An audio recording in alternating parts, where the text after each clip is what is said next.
first of all, congratulations for winning a Grammy. Oh, that's a long time ago. Yeah, but Feels like ages, yeah. Yeah, feels like ages. But I was very, very surprised when I saw your reaction right after getting it on stage, and then there was a small interview that I saw, and you. What was my reaction? You looked really shocked.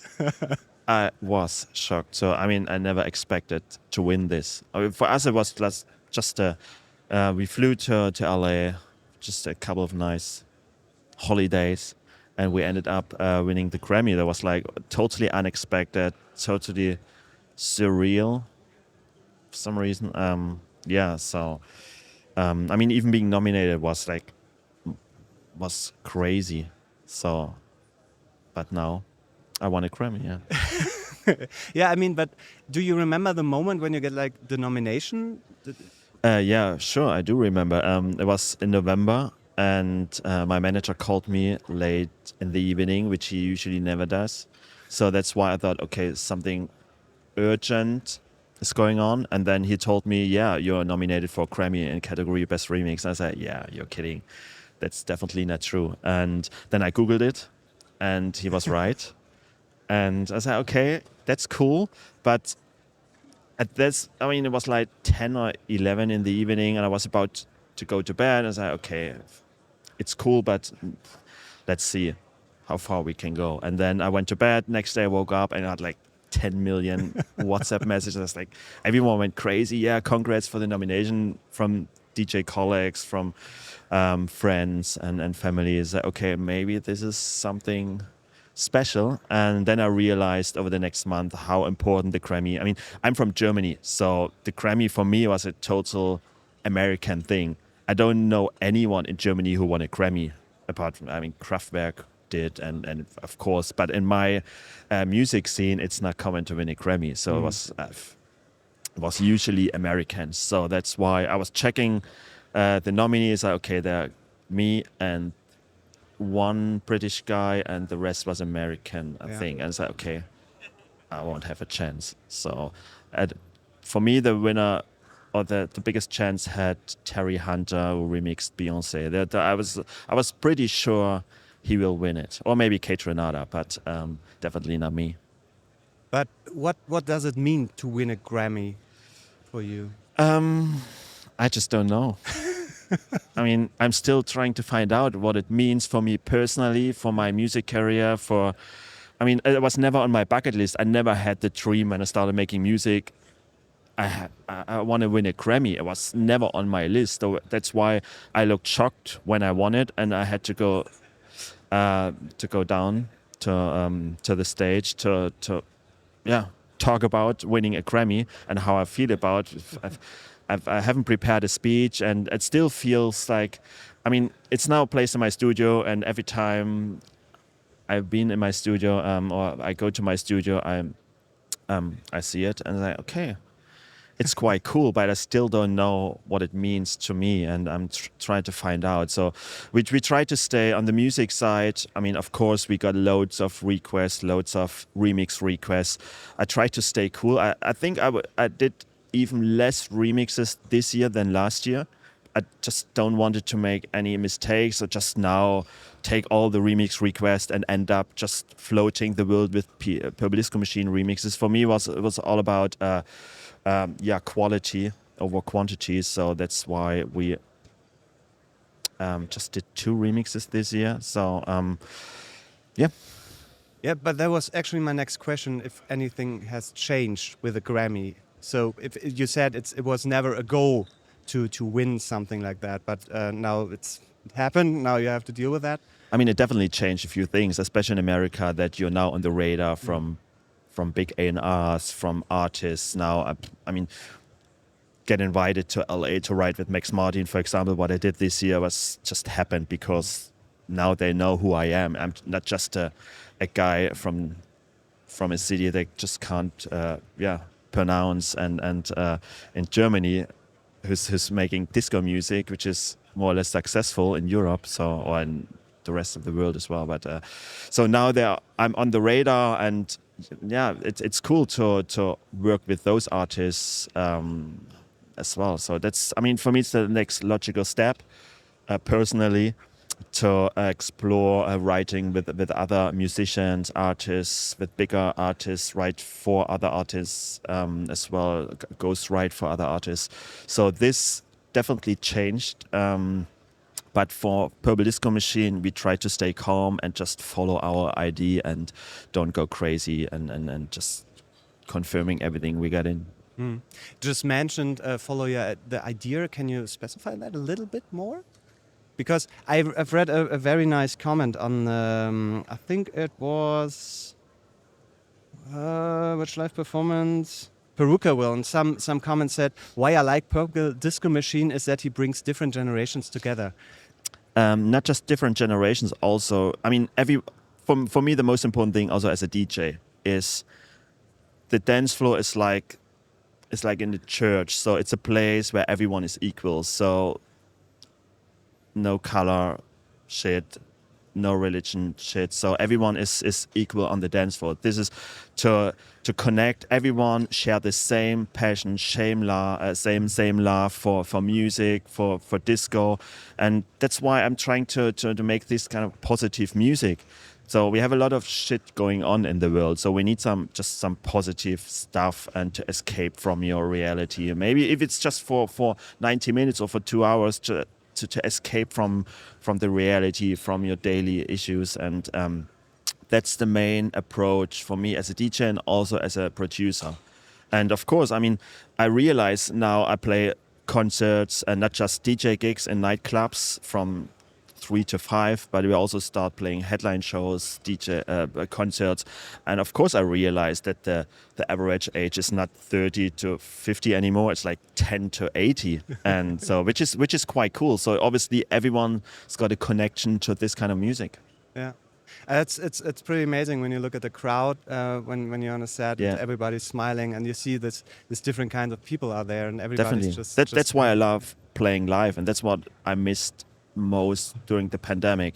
I mean, it sounds weird, but I don't mind about streaming numbers, and so I need the reaction, the energy I get back from the real audience I play for, and that's something I really missed. And so this gives me energy to work on new songs, and also these little conversations you have with fans. They're telling you about how much the impact of my music for their lives, or when they went through difficult times. So it's important. I mean, music helps me also all the time when I have good moments or bad moments. Music helped me a lot to go through these times. So that's why it's so great to hear that my music is doing the same now for other people. Yeah, and very successful also. That's the best benefit, right? Yeah, I think that's good things with Grammy, winning a Grammy, coming good things. But talking about when you're creating music, I've read that you like to work alone in the studio. I used to work alone, but over the last years I changed my process a bit. So I came to a point where I say, okay, I'm not a professional musician. I just can't play 10 different instruments. I'm not a nerd who is just nerding around with synths. So I think I reached my limit over the years to say, okay, I don't want to do the same again and again and again. And so what's the next step? So either I work with Ghost Producer, which is quite common in this DJ culture, which I just don't want to do. So I just want to do my own music. So that's why I said, okay, then I have to invite musicians to create songs with them. So and then I met a few guys. For example, since 3 years, I work with Matt Johnson from Jamiroquai. So he writes, he's part of the band and writes the Jamiroquai songs. So he's one of the best songwriters I know. And we became friends, and then he's coming to Dresden. We spent 3-4 days in the studio just to jam and to work. And this is the most creative part for me now. I have the ideas in my head, and then we just jamming and goozling around. And this is something I never did before, but now I just absolutely love. Or Lawrence Road is also a guy from Germany, a long friend of mine, and guitarists and singers, even songwriting. This year, for the first time, I invited songwriter because I work on a new album, which is coming next year, and be writing. Usually, I wasn't involved in the songwriting process, but this year I thought, okay, I want to be even involved in this process. So I flew to LA to write, like I said, with Max Martin, or to Sweden, or invited a songwriter to Dresden, and we wrote together. So to be even involved in lyrics and melodies and stuff. So it's a process, and I have to learn a lot, but it's a lot of fun for sure. I had a talk with Quarterhead 2 days ago, and we were talking about ideas or songs who just are not good enough, and they put it or left it on a hard drive. And I asked him if they delete their stuff, and they were like, "No, never delete anything." And then I saw an interview with you, and you were asked the same thing. You were like, "If it's not working, then I delete it." And I thought it's quite amazing just to say, okay, this idea doesn't seem right at the moment, so you're not following it, and then it's gone. And did you ever have a moment where you like regret that I deleted it? Yeah. No, never. Never. I mean, it's kind of self-control. So it's for me, I do music since 25 years, and I learned over the last 15 years, I learned a lot. I did loads of mistakes, and I worked again and again and again on the same projects. And I have the feeling, if you start a project and it's not floating, it doesn't feel right, you will have the same feeling after 5 years. Why should change over the next years? So you can work again and again. And for me, it felt like when I worked again on projects I could never finish, it felt like at the end it felt like wasted time. And then I'm quite impatient, so I get bored quite quick. So I just can't listen to the same. I just don't know how people can work on a 16 or 8 bar loops for 3 hours. If it just after 10 minutes, like, oh, come on, it's boring. Just delete, work on something new. And that's why I'm quite quick in finishing songs. So for example, Hypnotized, the demo was like 4 hours. And then I think the total process was a week till I finished everything. And this is this is the way I want to work. And of course, there are also ideas you just can't finish. You know they are good. I would never delete these ideas, but all the ideas, they're just laying on your hard drive for years. I will delete it and just to protect myself to start working again on this shit. I was just thinking about some kind of an old photo. Sometimes so there you go back to it, and just it has like this nostalgic memory maybe patched to it. That's not. It's a kind of history, right? I mean that you created and you delete a part of this history. Yeah, what exactly you mean? About this, just deleting okay, something of your past. Then I think it's also that I'm not so organized. I mean, it in the beginning it was like I'm really bad in working titles. So when I want to open a project I did a year ago, I just can't remember how I called it, and I have no idea where it is, and then I lost it on my hard drive, or maybe I have a new computer and the hard drive isn't existing even anymore. I was so bad in collecting everything and putting it on a portable hard drive, and then in the beginning I was like this. I was so frustrated because I have to be better organized. I have to write the name and to be easy to be able to find the songs. But now I don't know. I think even if I thinking of working again on a project, I'm too lazy to start trying to find it. Which hard drive was it? Okay, it was 2016. Okay, must be this one. What was the name at that time? What month was it? Usually I type it like the day and the month. Okay, just give that just random names. But I think it's also laziness to waste too much time to search for old projects instead of just starting something new, fresh, exciting. Okay. Then let's get a little bit more technical. Do you have a plugin that you think is really underrated that you use? I think probably the plugin I use most is Shaperbox. from Cable Guys. This is something. It's also, of course, because I'm lazy. I mean, of course, you can do sidechain much more complicated with gate and stuff, but using Shaperbox is the easiest way to sidechain. And I'm coming from the French house, filter house music where they sidechain literally everything, and it's more. It sounds better. It's more pumpy and it's more groovy. So that's why I definitely use this plugin on almost every channel, apart from the kick, of course. But yeah, so this is definitely underrated. And is there some plugin everybody's talking about that you think is totally overrated? I mean, Valhalla is quite famous, and I love it. I use Valhalla, Reverb, and Super. I think it's called Supermassive something, quite a lot. I don't use that much plugins, to be honest. I always go with the same. If I want a delay, I always work with the same H delay from Verb, from Waves, or with a Super Massive from Valhalla. If I want a reverb, same Valhalla, Reverb, and then I don't use that much. VST plugins, to be honest. Do you use AI tools? Is there something? No, I just don't get it. I don't know how.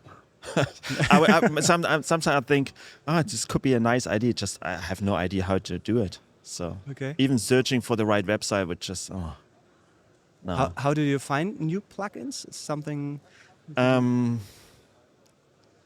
I work with the same plugins over and over again, and then maybe someone says there's a nice plugin for example, the Cable Guys. I use Kickstarter, and then through Kickstarter I experienced Shaperbox and said, okay, this is also nice, and then I implement this in my working process, and then I use it for the next 5 years. But especially for example, the Waves bundle. I have the Waves bundle since 15 years, and I use the same things for compression and the CLA bundle, for example. I use it a lot for everything, for bass, for vocals.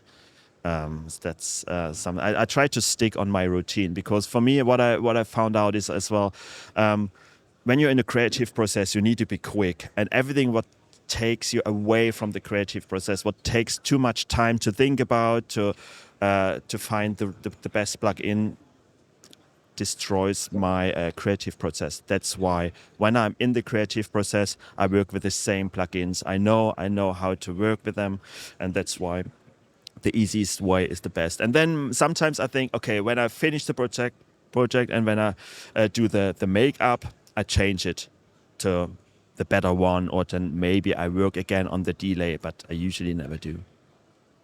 I don't think you ever used Autotune or something.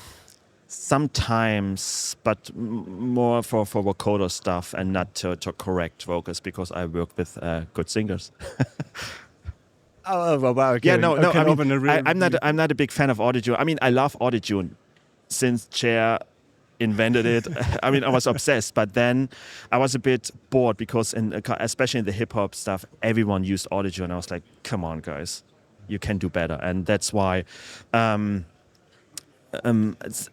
would even say that I like if the vocals are not perfect. If you don't hit every tone, even better, then it makes it special. So to make everything perfect is boring. Mm-hmm. I gotta ask, because I had this discussion with Quad. Also, we talked about Eiffel 65, because you mentioned Cher, and Eiffel 65. The story behind this blues song is that they tried to emulate this Cher thing, song. the Cher song, and didn't know how, and they just died. Do you have an opinion on Eiffel 65? Better not. I mean, it's an okay song. I'm not so into 90s Eurodance, to be honest. I think we had better decades music-wise. Okay. Then ITB or outboard gear. I think you work with a lot of synthesizers. You're a huge fan of the original hardware. Yes. I love to collect synthesizers. When I work on songs, also again this kind of creative process. I start with a VST plugin, so I have almost every synth I have analog. I have also as VST. So I start with a VST plugin just to think about, okay, is this the right direction on a sound, or I want to go?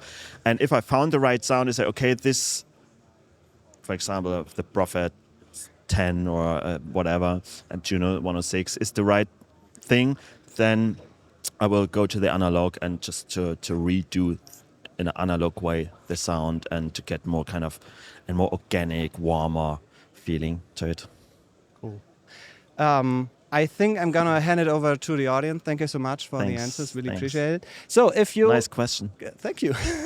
I was just waiting for the question how you came up with Purple Disco Machine. Yeah, but I mean, I think 5 minutes on the internet and you know why. And I but think it's so. still the most asked question, and I try to tell different stories to make it interesting for me. But I only got 20 minutes, and I thought Yeah. it would be nice to have maybe something about IFA 65, which is so I mean, what's your opinion of over 65? Obviously, you have a my history with IFA 65 is pretty. I had you are IFA every 65. record. I am a big fan. It kind of had an imprint on me, and I don't really know why, because I think the sound they created with a voice was quite different than what they for had. sure. And the lyrics were quite smart. And yeah, actually quite smart. But they had this really interesting kind of song structure. It Yeah. maybe a little bit too much, but I was a huge fan, and it was so funny when Quartet mentioned the song. I mean, it's a good song. So, I mean, it was a big hit. So, respect. Writing hits isn't easy. So, everyone who wrote a big hit. And what I liked on this song as well, which I also try to follow, keep it simple. Don't do it too complicated. Don't do 10 chord changes and harmonies and 10 more elements. Just keep it simple. And the most simple songs are the most successful songs. And IFA 65 is one example to And- keep it simple. And what I learned at that day was that Gabri Ponte, the producer, one of them, is one of the biggest names in EDM still Yeah. today. He's huge. And that Ghost was- Rider. Yeah. Yeah, and as Yeah. a Ghost Rider too. Yeah, so that was something was Impressive. Yeah, I mean, you obviously know how to write songs. there. Something was there. I have a question. Yes, we have. But no, it's professional questions, I would say. I really appreciate the way that the mixes and your recordings are. Do you think it's because you're using this, amazing equipment, or I do don't you mix your own the music things and the myself, so work I is have a actually mixing done in the engineer. mix itself? He's here as well, so he will join the session later. So he's my mixing engineer since 15 years, and he knows exactly what I want.